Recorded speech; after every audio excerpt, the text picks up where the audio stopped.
He well, let me jump back a little bit. He actually then mentioned REISift, and we already had an REISift account. And he was asking me if we were utilizing it, and I said no. And he bro, he's like, if I can add any type of value back to you, and I don't want to tell you what to do, you're already closing deals, but I think you should really look into, like, you pay for the account, the masterminds are free. I think you should like jump in the mastermind, and Tyler will do like an interview or whatever, like answer any questions you need to right off the bat before you jump in. And so I took his advice, and I felt like that could be what the missing link to us, like understanding our data and taking us from that 500K to $1 million. And it ended up being even better than that, because when I actually called you, you're like, you weren't so much like, okay, let's check into your REISift account. You just like pretty much broke it down. I was like, yo, bro, let's go ahead and see your business model. Like, go ahead and open your drive. And I was like, well, I don't have it in my drive. I have it in my Dropbox. And you're like, oh, hell no. You're like, this has to go on Zoom. Like, call me on Zoom right now, or send me the Zoom link. Like, I got to see what you got going on. And we talked for 3 hours, and my mindset was, we were peaked out. I was working 16 hours a day. My partner was working 8 to 9 hours a day, Monday through Saturday. The only way we could get to $1 million is if we brought on more acquisitions, and I just keep working 16 hours a day and like try to like get some admins that finally like worked with me well, and like just scale up. And when I told you like, hey, this is what we're doing, this is where we're at, you're like, holy shit, you did that in your first year?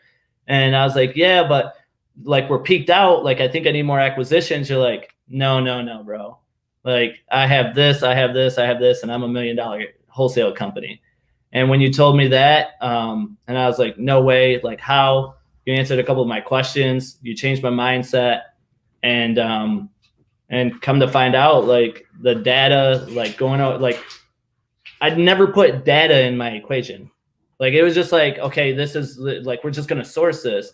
My equation was, I guess, like, I'm gonna buy data from a resource, acquisitions, dispositions, that's it. That equals our money. High equity data over to, phone calls from acquisitions, dispo, we're good.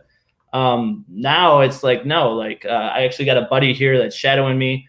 I have a niece that's 15 years old that just got her LLC going and is following REISift. And we're doing her data for her and she just got her first deal. It's literally like, the way I teach these guys is, hey, like, it's broken in, know your data. Like, your data is its own section. Like, your data into you like, put it into your REISift, organize it, complete it, recycle it, after 90 days, keep it going, keep it going, cycle A, cycle B, and then you go into your marketing. That's the next important sector. And then you get into your CRM and the organization of that. And then you get into acquisitions. So acquisitions is 4 steps, 5 steps down compared to the second step. Like, it's a whole different business model. Yeah, it's 100%. And a lot of people don't think about it because, it's like, there's not as many industries out there, right, where you have at your fingertips all the information to the people you're going to market to right off the bat.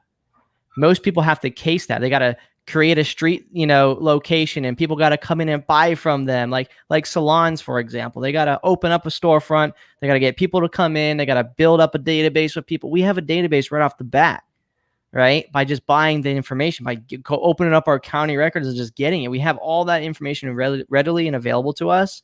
And we take such advantage of that. And we don't think like marketers in real estate. We think like greedy people who we just want to like buy houses and make a bunch of money. It's so much bigger than that. It's like, you have the source of the data, you have people, number one, right? And then you've got people and data is two most important things in your business. And then if you go from people, and people are willing to build training programs and pay for courses to learn and all these things into their people, but then the data, they do absolutely nothing with. When the data is what's going to make the people successful. This is what's going to allow them to be able to start locking up deals, but they focus nothing on it. And that's where, again, what we call is prospect management, right? So you have your people, you have your prospect management, you got your marketing campaigns, the cycles you were just talking about. How do those two communicate back and forth to be able to make it so your data is better over time rather than getting worse? And then, you know, your acquisitions, now you got to put them, you got to get them in a good position through those marketing campaigns. And how are you treating them? What kind of follow-up sequences are they on? And what are they doing with that data? And that's where a customer relationship management system is for, because they've already said they want to sell. So it's crazy that you just broke that down like that, because it is true. In the industry, there's that big missing piece between, and I never actually thought about it like that before. I've never thought about it how that is like how most people's brain think. It goes from one to the other. I should make a diagram of that, you know, because it is, man. Like people don't think about the difference between buying the data and then acquisitions. It's like one or the other, you know, there's nothing in the middle. So that's thanks for the pro tip. Yeah, no doubt. That was the epiphany that we had, you know, like talking to you, and I was just like, God, where do I start? Like now that I have an REISift account, now that I got we took John on, it's like, where do we break down our business and try to make it better? And we were like, okay, like Tyler's doing this. He's intimate with every address, not every phone number, every address. So we were like, okay, we're going to start on the back end. Like I'm not the best wholesaler. I'm under I'm making a $500,000 gross revenue. And it's like, how do I become the best? Well, I'm going to go to the very beginning of where it starts and work on that sector. And then when I'm done perfecting that sector and still do, you know, you still got to keep the cycle going. You got to keep the money going. So I can't just primary focus and skip everything else. But we'd wake up at 6:30, you know, I'd read from 5:30 to 6:30, jump on with John from 6:30 to 8 and do CEO, COO stuff. And then from 8 to 10, it was kid time. And then from 10 to 5 was I'm in the business. Now I'm a disposition guy working with my other in the business people. But yeah, like, you know, you gotta take time to be a CEO, and you gotta take time to, you know, you gotta separate being a CEO from when you're actually working in the business. So only way you're gonna stay focused.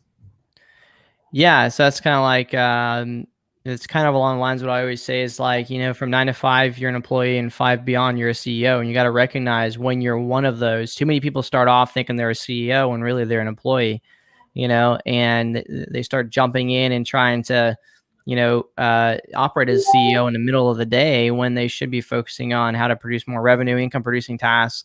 And like you, throughout your first year, literally, I mean, you were the employee, you did that all properly. You were just, you know, failing forward and continue to press on, and you made a lot of money doing it, but it's just not scalable. And if imagine where you would be if you would have known that in the very beginning, like in early 2019, if you would have understood what to do with the data, you know, because I mean, I don't even know now to this date, and maybe you do or don't, like all that data you purchased in 2019. I mean, do you still have it, or is that even uploaded? Do you end up having to buy all new data because you kind of got lost in the mix? Oh no, that's all in my REISift account. Oh, you got it all captured. You found it. Thank goodness. That dirty, nasty data that we don't know where it came from. It's in there, unknown equity, and we're still pulling deals from it.